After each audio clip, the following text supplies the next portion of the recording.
Generally, telescopes are described by the size of the objective lens in the front or the size of the mirror. And I would think that you'd need maybe an 8-inch telescope would work, but probably a 10 or a 14 would be better to find an asteroid. And the interesting thing is they move, the stars tend not to move. Well, they rise and they set, but an asteroid moves through a field of stars, and you could see that if you spent time watching it. Is it possible to build a telescope? Absolutely. I have built a number of telescopes because I like the idea of building things. And then there's something special about looking at the stars with a telescope that you make yourself. I don't generally recommend it unless somebody is handy to begin with, and I recommend that they buy their first mirror rather than trying to make it. I've made several mirrors, and it requires a great deal of patience, but to suddenly, I remember when I finished my first mirror and put it in just a mount so that I could look at the moon, I couldn't believe how sharp the craters were, and I had made this piece of glass in my basement. So how do I go about buying a telescope then? Buying a telescope is kind of a complicated process because it depends on where you're planning to use it. Or is it just for your backyard, or is it going to be something that you transport in a car? And then are you a weightlifter? So can you lift really heavy mounts? Do you want to do photography with the telescope, so you need the kind of mount that will track the stars? Or if you just want to do regular observing, you would build a telescope like the ones that I have built, which don't have motors in them, and you push them around by hand. I would recommend that if somebody's interested in buying a telescope, that they come visit us here at our club, the Astronomical Society of Long Island, here at Vanderbilt. We meet every Wednesday night, and we get a lot of new people who have come in and they've already bought a telescope and they would like to know how to use it. I would recommend that they come before they buy a telescope, and we can talk about different kinds of telescopes and what might be the best choice for them. There is a page on the website suggesting perhaps a good choice for a first telescope. It's also important to remember that a pair of binoculars is the first thing anybody should buy. That's a great beginning for looking at objects, and the telescope can come later. But in our club, most of the people have owned the kinds of telescopes that are out there for sale, and you can come talk to people and find out. You can see their telescope most likely and ask questions because it's a complicated process.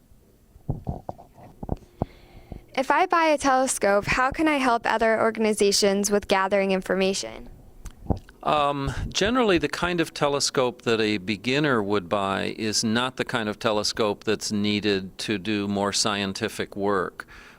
Generally, that would be a telescope that's heavy enough to have permanently mounted in an observatory, and it would be on a very heavy mount, large aperture, 10, 14-inch diameter, and it would have equipment that would help point the telescope to a very specific area of the sky. So generally, somebody who's trying to do scientific work has been active for a number of years. We do have one member of our club, Frank Malillo, and he's a member of the Association of Lunar and Planetary Observers. And he goes out any night when you can see, and he looks at Jupiter and Saturn and Venus and Mars, and he discovered a white spot on Saturn. Most large telescopes, it's hard to get time on them, and they're used for scientific research. So it comes to amateurs who have time on their hands, and they look at the planets every night, and they look very carefully. They're very well-trained observers. And Frank went out and discovered this white spot, and then he notified his organization, and they told professional astronomers. And then suddenly a bunch of big telescopes were suddenly aimed at Saturn because they would normally not be looking at Saturn. So that's one example, but it's a pretty rare thing that an amateur would find something like that. What can someone do locally, such as planetariums and astronomy clubs? The planetarium is a wonderful place to start if you have an interest in astronomy. They have the wonderful dome here with the star projector, and the advantage of that is, first, you have a knowledgeable guide to the heavens, and second of all, when you're sitting in the planetarium, you can see stars. And most people, if you go outside on Long Island and look up, you might see a dozen or two stars, but usually not that many. So if you come to the planetarium and see one of their shows, they talk about the stars and their origins and the patterns, the constellations, and the projector shows stars that are probably too faint to see from your backyard. So the planetarium is a wonderful place to come to begin your journey of exploring the heavens. Also, if you come to the Astronomical Society of Long Island, and we meet every Wednesday night here at 8:30, you're surrounded by other people who are passionate about astronomers. We have a lot of beginners. We have people that have been doing it for a number of years, and we have some people who have been doing it since they were teenagers. They're all knowledgeable and all very passionate about the sky. We love to show people the heavens in our telescopes. One night a month, and it's listed on our website, we have observing, and we go on the lawn out by the side of the mansion, and we set up our telescopes. So it's a chance for people to both see telescopes and look through them. And then the other 3 nights of the month, we have lectures on what to look at in the sky, or how to buy a telescope, or maybe radio astronomy, or coming comets or something like that. So there's always a number of talks. But the main thing, I think, is that you're in a community here where people love to help people get started in astronomy. You have brought a few telescopes with you. Tell me a little bit about these telescopes and what can be seen with it. The 2 telescopes that I've brought today are Newtonian telescopes.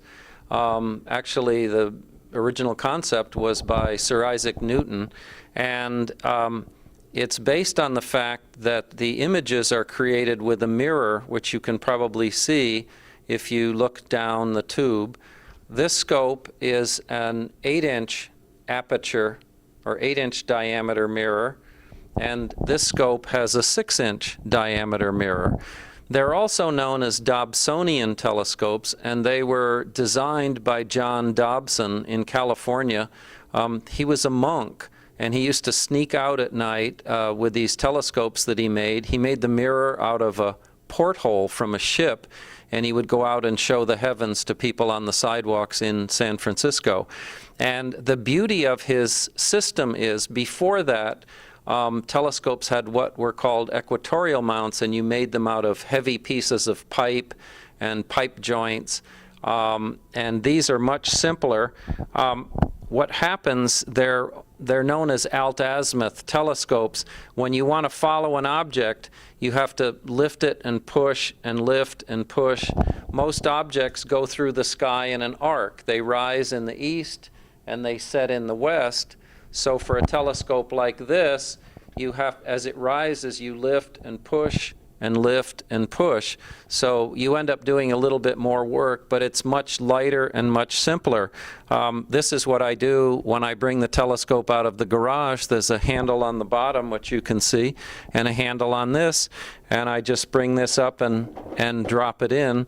It's Formica riding on Teflon, and it's buttery smooth in the way that it moves around.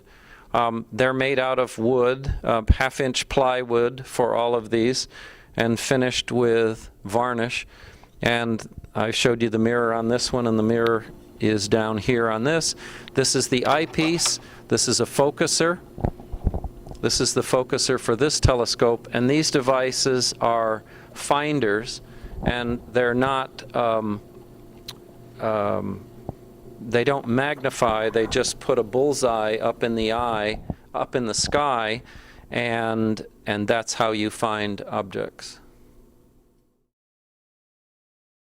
I spoke about my telescopes being Newtonian telescopes, and the optical surface is a mirror. This is a 6-inch diameter piece of glass, 1 inch thick, and it has been polished to a mirror. It's an old beat-up mirror that I use to demonstrate the telescope for kids, but you can see that it reflects light. And this is what's in the bottom of the 6-inch telescope, and a similar disc, much thicker and 8 inches in diameter, is in the larger telescope. The other type of telescope beside a Newtonian is called a refractor, and that's sort of the traditional telescope that you think of and that you see in cartoons, which is a long tube with a lens in the end of it. So I have built this to demonstrate to children how a telescope works. This is a lens. It's actually from a photographic enlarger, but it's a giant lens, like a giant magnifying glass.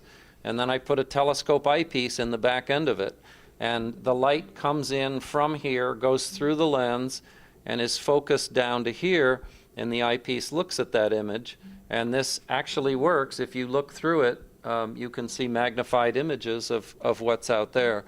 I would never use this to look at the stars, but it's an interesting demonstration of how a refractor telescope is designed. Ask anybody the name of a telescope, Hubble is the name that always comes up. The public, the general public, seems to have a love affair with Hubble. I mean, this is the telescope that everybody recognizes the images from this telescope, and recognizes its importance, you know, to literally, you know, everybody's life in the sense of inspiration. And I should point out, by the way, that in my private office, just off the oval, I've got the picture of Jupiter from the Hubble.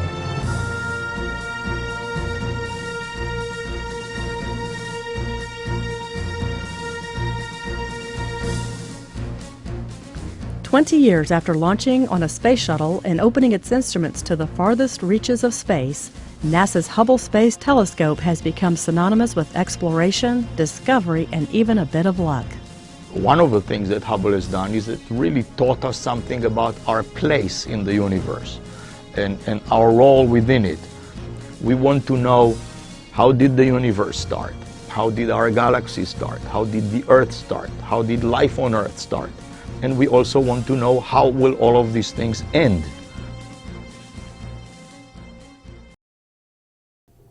That's about all the time we have for today. I want to say a special thanks to our guest, Ken Spencer, and the Vanderbilt Planetarium for letting us film here. Thank you.